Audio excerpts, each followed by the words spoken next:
supermarket. Our moderator for this session, ladies and gentlemen, is Head of Retail Sector, the Royal Commission for Riyadh City at the Kingdom of Saudi Arabia, Dr. Martyn Davies. Ladies and gentlemen, your panel. Thank you very much.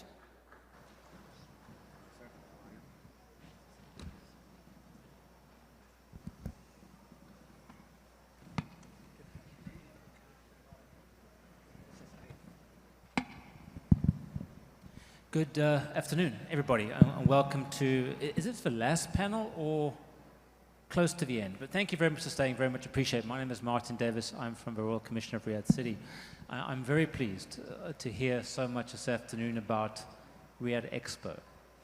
Just to say, some of my colleagues have been working incredibly hard in recent months. They've been camping in Paris, and they did a fantastic job, and we're very, very pleased that there's so much enthusiasm around Riyadh Expo and all the great things it'll bring to our highly aspirational city here in Riyadh.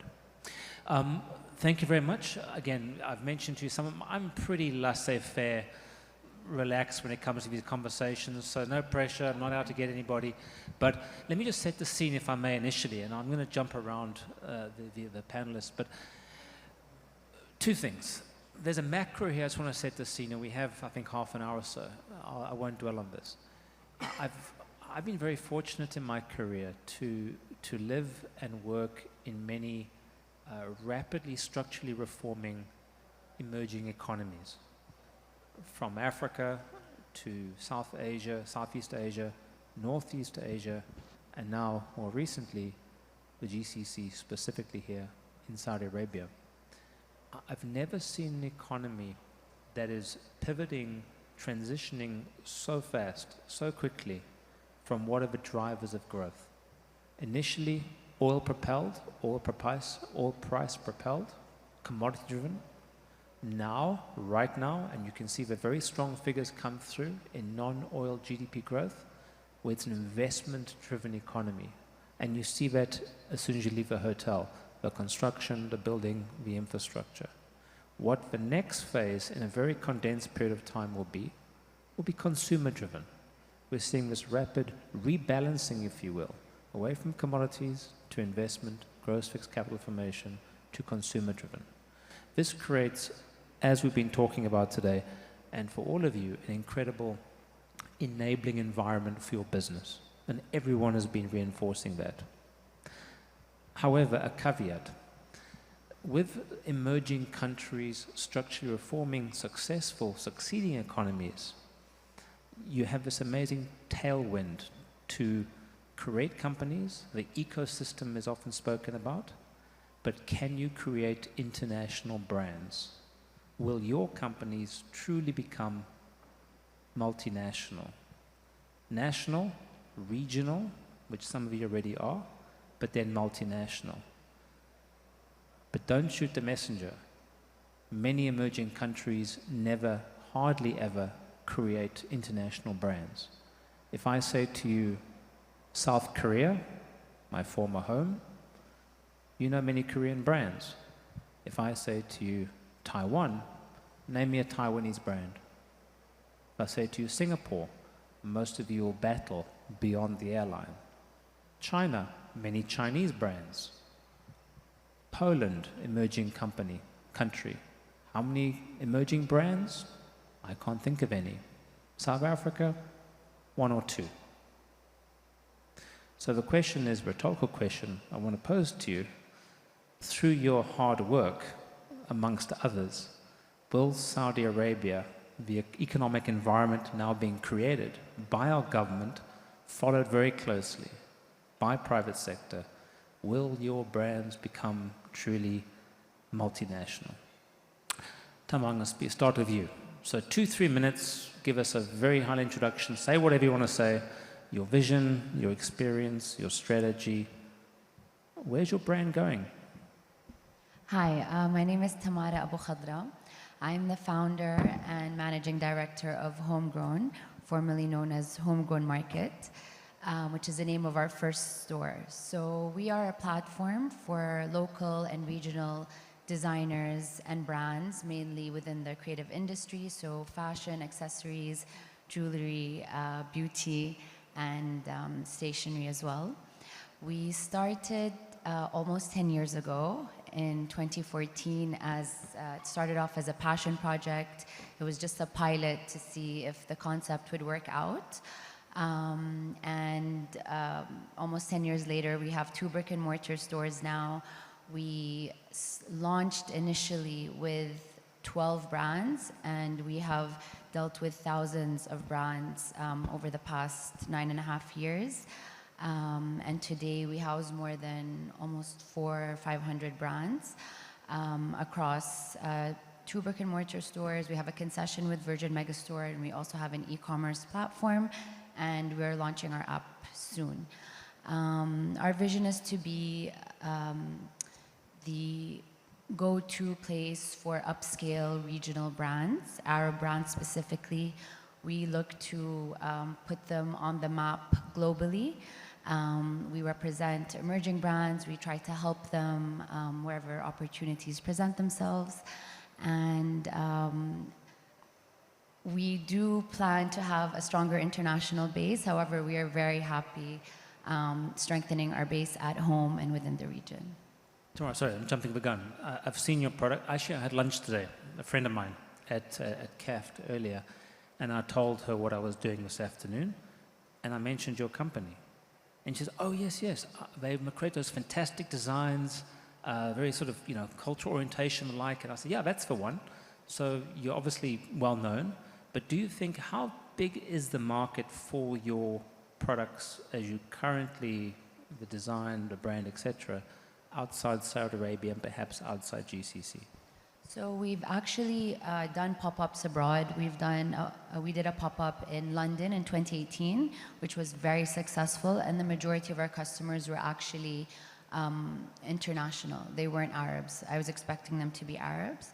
But we had people from Mexico, from Hong Kong, from London, from the States, from Colombia, literally all over, and they were like, wow, we love this stuff. We had also curated a collection that would speak to more of an international clientele, but it stayed true to being modest in terms of what we wear back home. We also did a pop-up in Miami around Art Basel in 2019. That was also very successful. People loved the products. There's a surprise when they're like, this is from Saudi, are you sure you're from Saudi? Because everything was very colorful. It's things that they could relate to. It's just, I think there isn't a lot of knowledge to Saudi's rich culture, our heritage, how colorful we are, our designs, and the quality of the brands. Fantastic. Dr. Mohammed, coming to yourself. Again, I've canvassed a few Saudi friends, and your company's name, your brand, is synonymous with gifts, jewelry, children. You've really created a really special, established niche, if you will. History of the company and where you're going.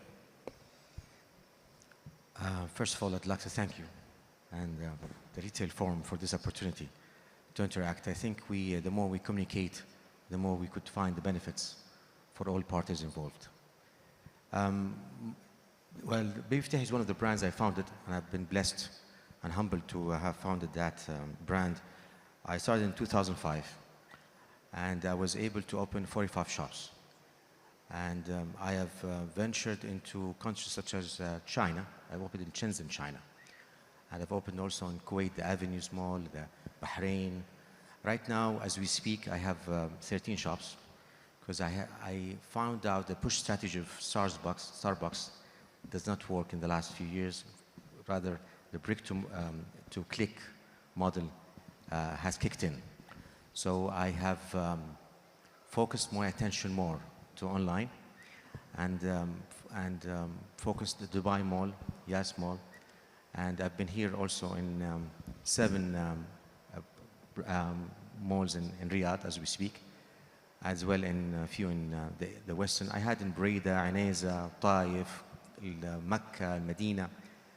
But Fitaihi's journey takes me back to the understanding of how could I become a global brand. And through my doctorate, which I have acquired in 2014, my thesis was the factors that influence globalization of a Saudi jewelry brand. And I found out that it is the ability to find the commonalities with all parties involved so that you can find the value. In doing so, we have opted to the franchising model, which is, I think it might be new to the jewelry market. And we have done with Munshaat this, the SME Authority and Tumuh program. As well, we have also worked with 100 Saudi brands in Fashion Commission. And we have displayed in Milano and other countries. Now we have offers from Europe and America. However, I am yet to have a complete understanding and grip of the supply chain and vertical integration, so that I could be much more confident in my ability to expand globally. It's not the talent that gets you there, but rather the ability to sustain such a talent with the right people, the infrastructure, and the legalities, or the governance, I should say, with the right balanced course strategy that would go into effect. If you do so, and if you're lucky to have the right people, and I think we're very lucky in Saudi Arabia, to be in Saudi Arabia. And by that, I truly believe there is no place like Saudi Arabia. Like, taking from the Wizard of Oz. Saudi Arabia is going through an amazing transformation. And for a local brand, and for an entrepreneur, for someone who is ambitious and hardworking, and I try my best to do so, I think this is the best place. And the future is more than you can ever imagine. Dr. Mohammed, thank you very much. Muzon, coming to yourself, so I've got to clear something up. Is it MZN or MZN? It's both. I don't want to sort of... You can use both. It's just an abbreviation of my name. So it's MZN or Muzon or whatever you want to call it. Okay, I sort of gathered the abbreviation. Muzon, tell us about sort of what, obviously the significant tailwinds that Dr. Mohammed was speaking about, Tamara is talking about, is supporting your business, the growth of the business. How's it going? You've got a great brand, emerging brand.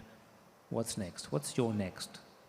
So hello all, my name is Muzon Ashgar, CEO and founder of Muzon Bodycare. It's a local skincare and cosmetics brand that is locally made using local ingredients, either sourced or inspired. And it's locally made in an all-female factory that we own and operate. And we have like a multiple range of products ranging from body care products to hotel amenities and spa products. I see there is a huge potential for products in our market, or for brands in our market. I noticed there is a huge trend of increasing brands plus sales plus opportunities for brands. We started as a B2C brand, and now we are a B2B brand, B2G brand, B2C brand, and D2C brand. So there's multiple opportunities where you can basically sell and grow your products, especially in the cosmetics and the skincare, because Saudi is the biggest market in the region. Plus, with the booming tourism industry happening, there is much space for us to provide things like hotel amenities and spa products. If I can ask you, feel free not to share, percentage of sales locally, internationally, can you break it down?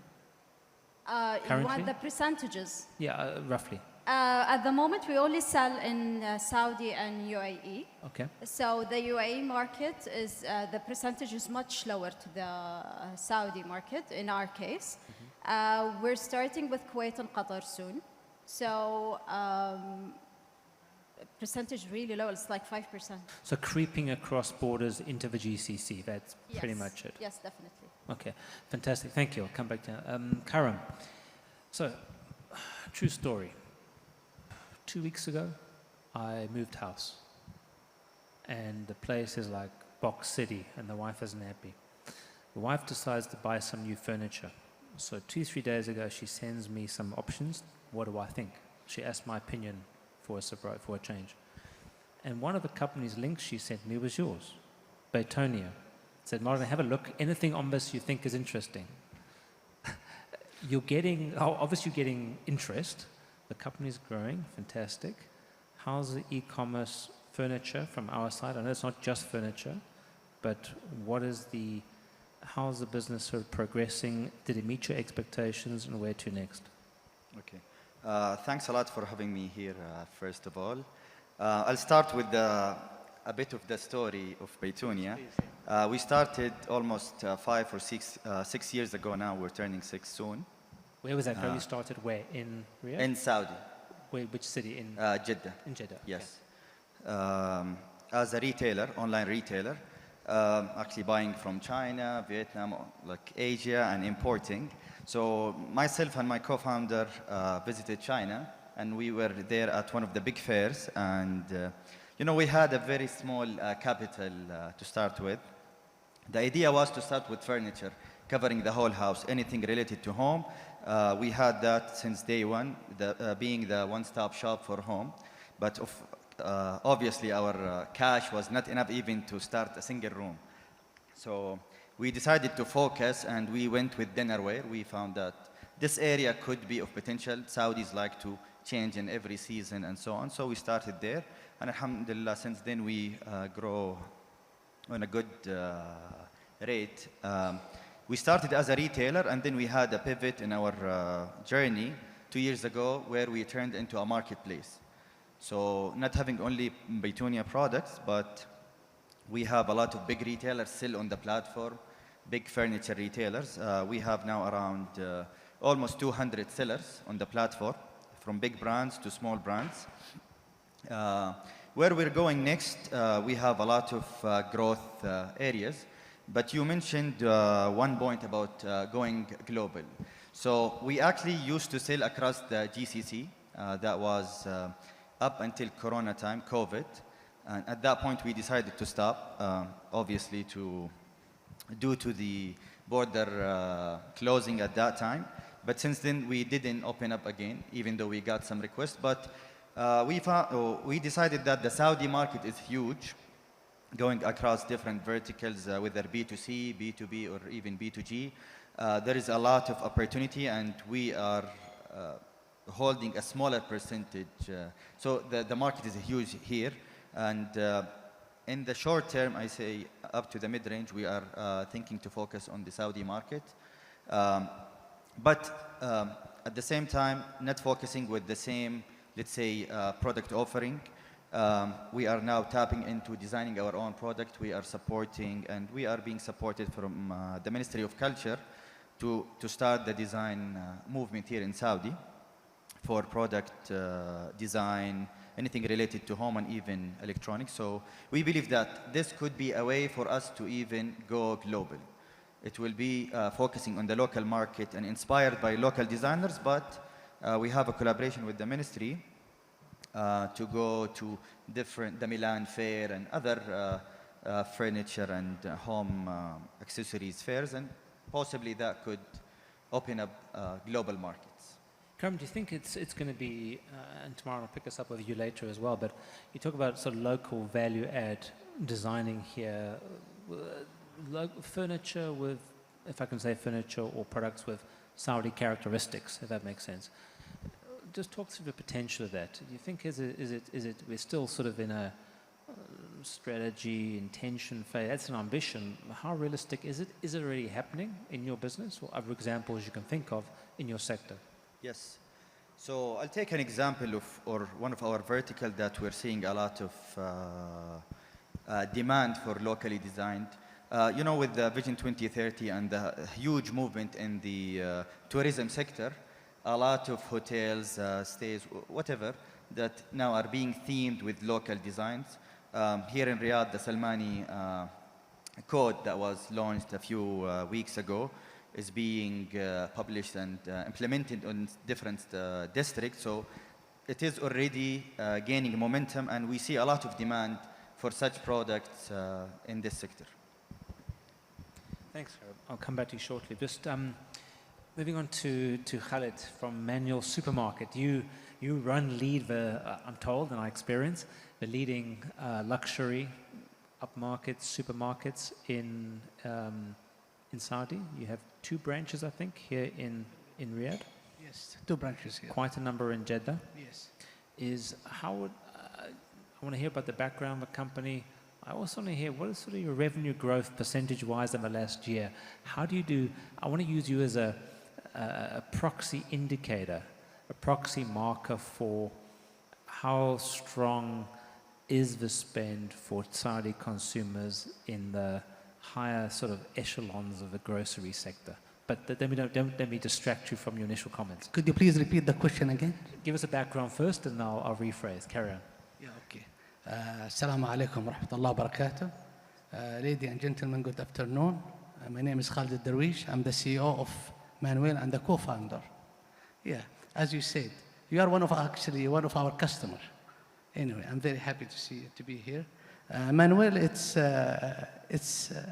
was a vision we had before to have a supermarket, luxurious design, a new concept, a lot of import items to come all over the world, because the point when people coming from all over the sea, they find their product.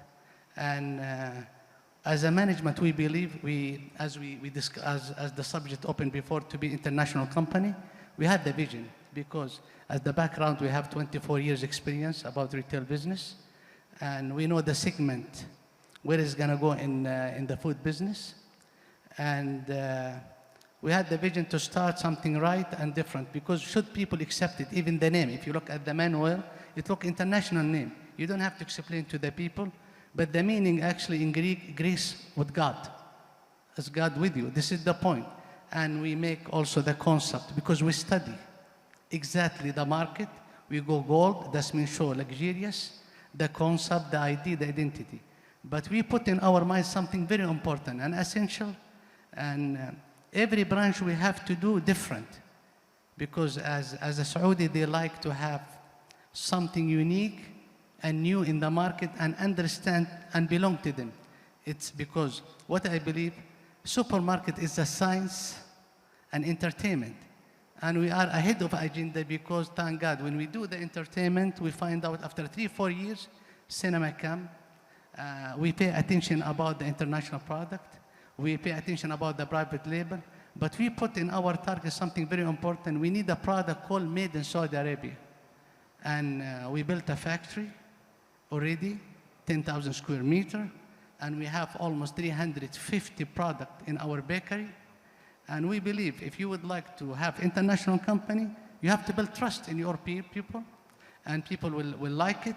And when the people enter inside the manual, they will never know, like behind the scenes, Saudi people, they're running the show with the experience from people overseas. And we right now, we are in the plan. Also, we did also sister company called Manuel Signature to make things grow together. And thank God, maybe after 3 years, we'll finish all this idea, what we're doing. And we are lucky. Before, we used to sit as a top management to plan. But the government, thanks to the government, they give us clear agenda, what is going to be after 5 years, 7 years. But you don't have to think. You just do your data, understand the customer. Regarding what you're asking me about the growth of the retails, it's growing between 6, 7, and sometimes 10. It depends. The size of the area, the size of the segment, and with respect to all competitor, everybody have different technique. Some people grow this way, and they show sale. Some people grow this way. So you have to make sure, as an individual store, you make the right product. But I'm very optimistic. Things is better and is getting much better. But the most important things, as a Saudi, we should have the faith and the tool and the jargon. We can do it. And the most important thing, we should have also the system and the data. This is going to be the things you have to follow. Without it, you will never have the potential to grow. And always I say, if you don't fly, you die with these days, with the business. Khaled, sorry, as an aside point, I mean, you mentioned, I'm sure it's been discussed a great deal today, but on the data side, everyone talks data, data, data. The Economist magazine a few years ago spoke about, and excuse the pun, especially saying this in Saudi Arabia, the Economist described data as the new oil. It's kind of ironic. But how are you using data specifically to make that data better, enabling you to reach out to customers like me, to have a more personalized experience from a supermarket perspective? If you're selling cars, I'm sure it's much easier. How does it work with groceries? Okay. Actually, this is a very good question. First of all, you have to understand the segment. Each area, they have certain people, certain level, certain income. But you have to study them very well, and you have to know the age and the need. And for example, I don't want to advertise. I'm working with oracles. It will give you details of details. I care about my age, the customer. I would like to know how many kids do you have. I'm concerned about his birthday. I'm not become a grocery man. I'm become one of the family. I'm a partner with the family. I'm the happiness of the family. And based on this data, you can make sure 100%. And also now customer more concerned, because the new generation, they have different tastes. But you have to understand the trend and what they like. And this is very important because, as everybody knows, we are dealing with almost 165 SKU. That's not small SKU unless you have specific data. That's what I said before. If you don't study the market, you have the right data, you're not going to fail. And based on this one, we built our own. Also, I want to add some point. Most people, they open convenience store. Excellent, good job. But what is the strength? What is the point? Are we copy each other? Because when you said internationally, you have to be unique. And you have to understand what you want and the need of the market. Because each country also, when you go overseas, you have to understand the mentality of the people. But up to the point, again, if you don't have the data and understand the market, you cannot be success. So Khaled, you're growing a fantastic business here in Saudi Arabia. What's your North Star? Who does it best globally? Which company, which supermarket company does what you do the best globally, if there is one? I will tell you something. And how you going to sort of emulate that company? I will tell you something. First of all, the ball is supposed to be smart people. They have the vision to make a decision. You want to grow faster and to sell more and to be in the share? Thank you. You're not going to survive forever. If you want to go slowly, because what you would like to be, mask or boutique, this is very important. But regarding what you ask me, who's the best? You cannot say who's the best. Everyone have different strength. One boxer has a hand, one boxer has different move, and that's the technique. For example, but I think who has something nice, our competitor, I don't want to make advertisement, they have in certain segment, and I salute them. I will learn from them. I will come.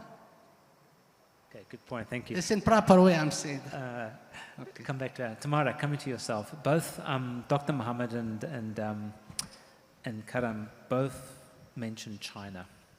Now, I did a case study. It was a business school case study a few years ago, where I saw these fantastic entrepreneurs, cultural design, fashion. It was amazing in West Africa. And they had all the colors, you know, the ladies' dresses and outfits, and they were selling into Europe. And their business was around for a year or two, and then it was eaten up by the Chinese competition, because the design and manufacturing of fabrics was taking place there in a town called, I remember, Yiwu, in sort of eastern China. And they were exporting into Europe, and the cultural comparative advantage disappeared very quickly. Is that a threat to your business? Currently, no. The majority of products sold by the local brands are actually made locally. They're made in KSA. So even if fabrics are sourced from abroad, they're actually made here. And some of the products, the artisanship can only be done in Saudi.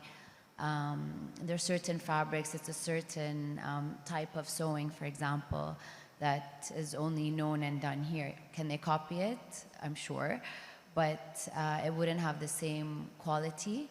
I think as Are you creating a, you know, it comes down to what is a brand? What is a brand beyond a product? It's a story, it's a legend, are you creating that story? Are Saudi companies like yours creating those stories, to reinforce what you stand for, what the product represents? Definitely. So a story is told through every single brand and every collection as well. Even when we display the products in store, we make sure every rack tells a story. Every collection has to tell a story. So if you walked in and just saw a bunch of products randomly put on a rack, it's not going to be appealing to you.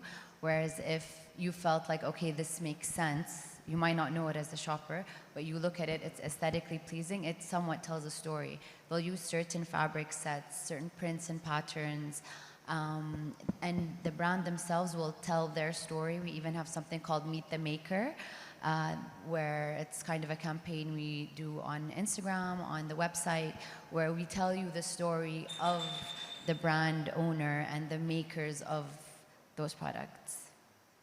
Oh, thank you. Dr. Mohammed, you made some very thoughtful comments earlier. What if you surprised me. You mentioned China, which is an incredibly competitive place. You're going into, what have your key lessons been so far as you've internationalized your business? If you were advising younger entrepreneurs like Tamara, like Muzon, like myself, what will your recommendations be? First of all, just if you allow me, just a bit of modification. It's not China anymore. It's India. India. Yeah, India is coming in strongly. As a competitor or a market opportunity? As a market leader. Okay. As a global leader. And I think people say that this is the Chinese century. I think this is the Indian century. Just clear understanding of what are we selling. We're not selling products. We're selling brands. It's a huge difference. Because the brand is the reputation, is the perception of the value in the mind of the consumer. It's similar to the price, but however, it's a value and the story behind that value. So what I found that is lacking in many Saudi entrepreneurs, they strive for the product, and unfortunately, they stop where Khaled mentioned. They don't see where is their value, true value. Why do they exist? The why of Simon Sinek in the middle of everything. Why is this brand should exist? And what value do they put on the table with that story? Now, that's great to mention the story because that's amazing, but many brands are failing in Saudi Arabia to understand the competitive advantage of that, the power of marketing and branding, and that is where we should, as Saudis, interject our own heritage, our own value system, our own tradition, our own. This is where we differ from the rest of the world. And I think we have this continent, this Saudi Arabia is a continent, the great Saudi Arabia. And I think there is so much to explore, so much to show the world. We have been shy to do so. Now we're opening up to the world. And it is important, imperative for people to understand how can you explore what are the values that Saudi Arabia could give to the world, which are not yet investigated and explored. Muzon, exactly the topic. I mean, how do we do that? Because you've got how transplantable is your brand, or generally brands we're trying to create out of Saudi? How transplantable is that abroad in terms of Arabic into English or Chinese or whatever, or Hindu, whatever it may be, Hindi? How do we start to, how is brands resonating externally? And are there any success cases you know of brands from Saudi or from the region, the Gulf region, that have really resonated, succeeded, and you're thinking, maybe we should follow that, take those lessons? What do you think? What I think it's doable and it's possible. And if we think of case studies. There is the L'Occitane, the French Provence culture, where they celebrate the lavender, where they celebrate the main ingredients that come from France. So it is doable. And once they actually exist in new countries or in new areas, they use ingredients that are inspired from that culture as a specific collection that is targeting the audience in that area. So in L'Occitane, if you go now, there is like the Oud collection, which is local to the area.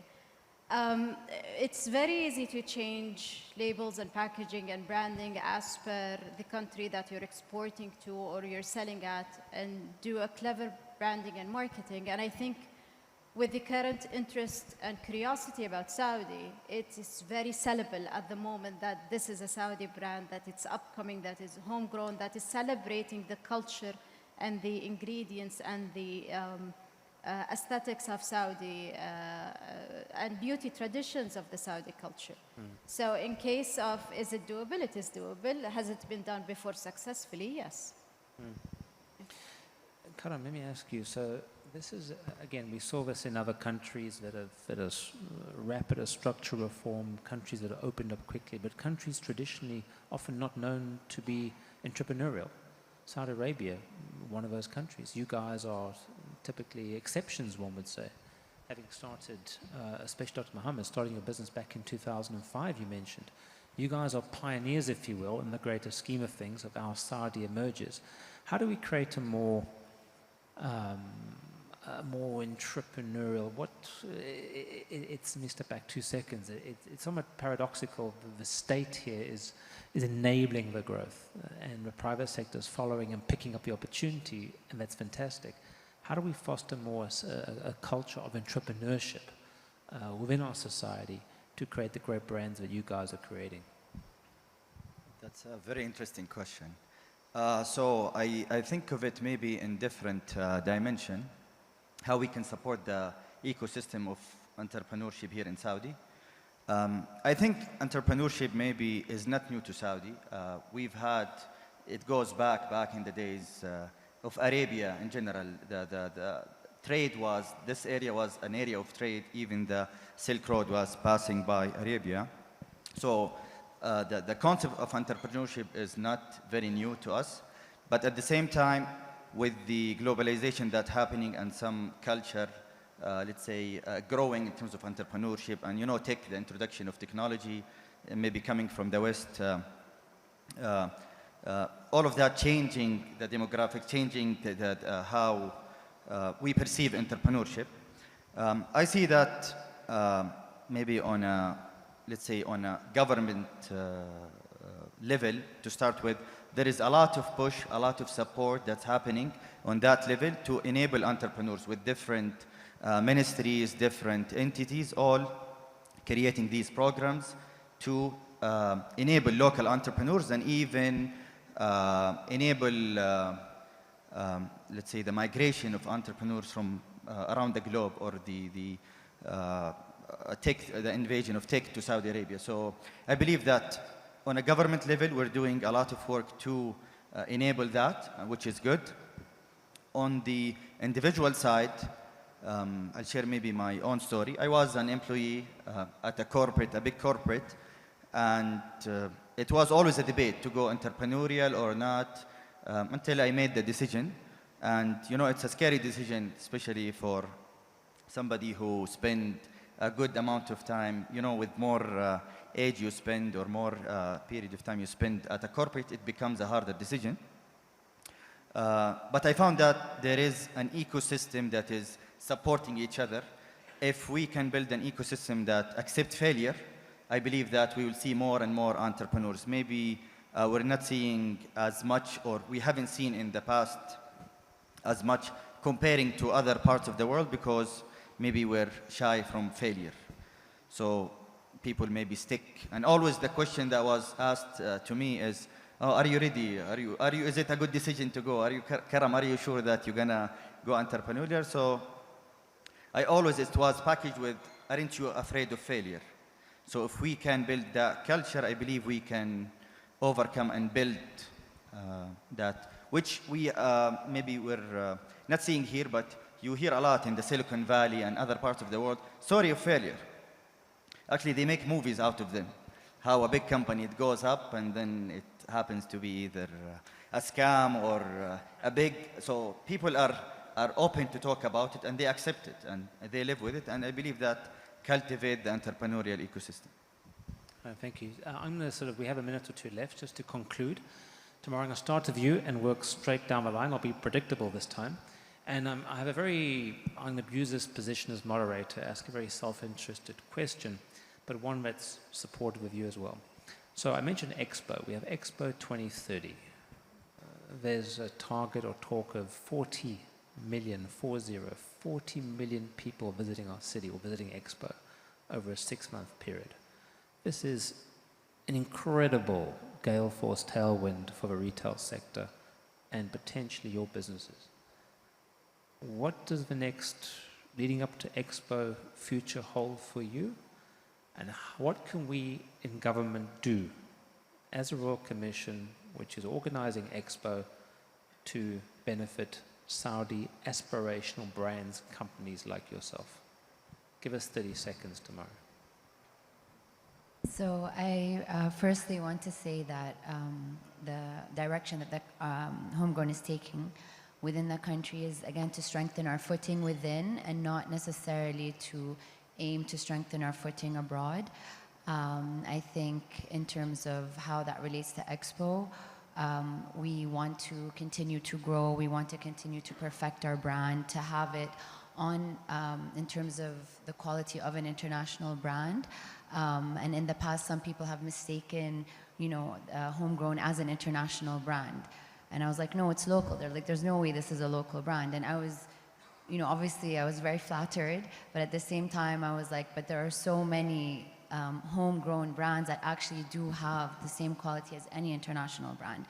And to see more of that leading up to Expo will be, hopefully we'll get to see it. I think also in terms of cultural appreciation, us focusing on the strength of our culture and our heritage is also something we want to focus on, and hopefully we will get to have a presence at the Expo. Thank you, Tamara. Muzon, you have this incredible launch pad called Expo. How do you want to leverage it? Well, I've seen how Expo Dubai was celebrating local brands, and I would love to see the same happening in 2030.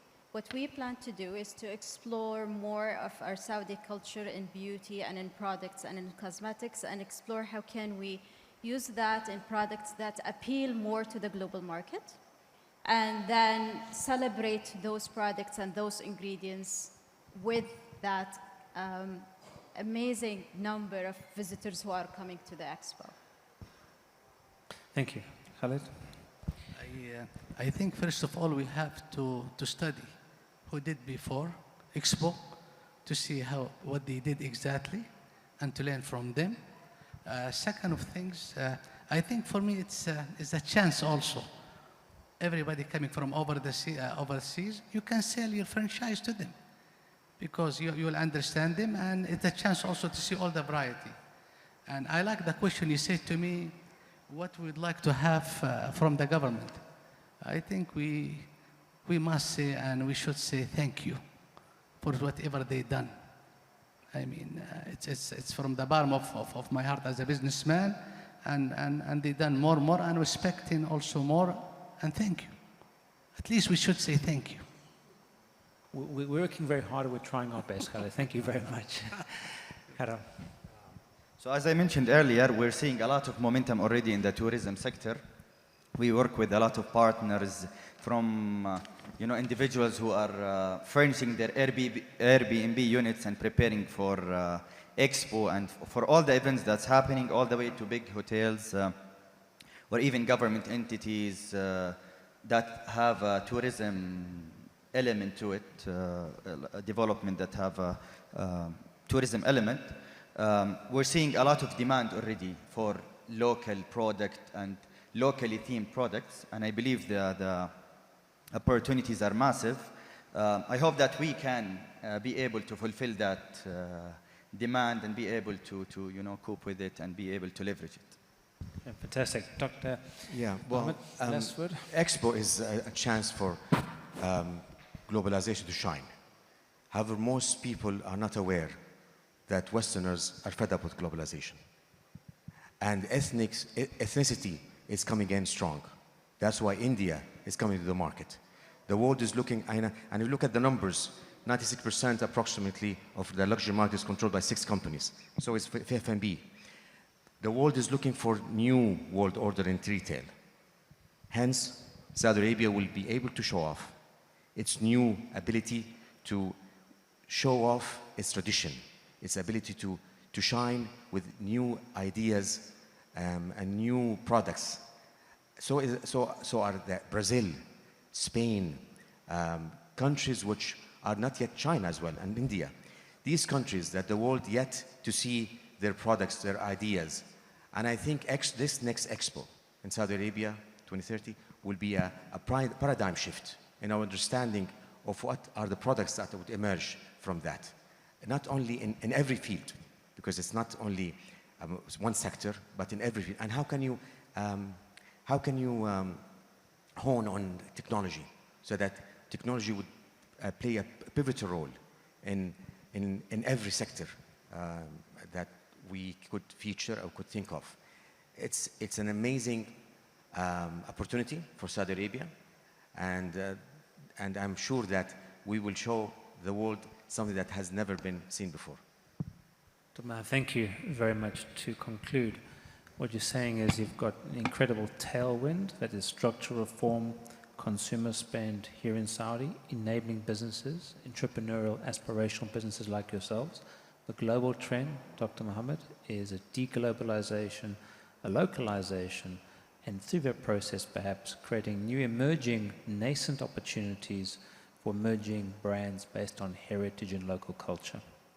That's where we all stand. But thank you very, very much for all your participation. Most importantly, to our fantastic speakers, thank you so very much. To all of you for your collective time. I know how valuable that is, and ultimately, of course, to Images Group for bringing us together. Thank you so much, everybody. Thank you very much to the entire panel. Again, if I could ask you to step forward and we'll just get a quick group photo for this panel. Just step in front there. Having worked at the Expo every day, I am so excited about Expo coming to Saudi Arabia. It is phenomenal and it's going to do big things. So super interesting panel from my side to listen to anyway.